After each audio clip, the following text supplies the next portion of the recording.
Assalomu alaykum YouTube kuzatuvchilari, xo'roz ishqibozlari. Savol beribsizlar, makonni qanday to'ldiradi? Yaxshi ovqatlantirsangiz, garmoni ko'paysa to'g'ri. Makonlarimiz xudo xolasa tuxumda. Bugun 25-mart 2025-yil, mana polvon jo'jamiz.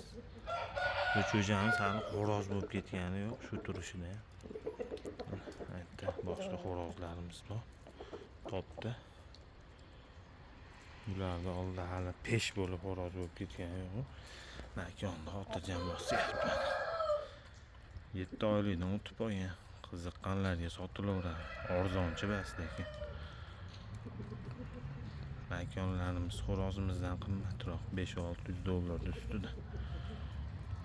Polvonni realni oladiganga $300 ga beriladi. Jonivor. Juvara bersalaring juda yaxshi to'ladi. Xo'roz ham, makon ham pushti ko'payadi.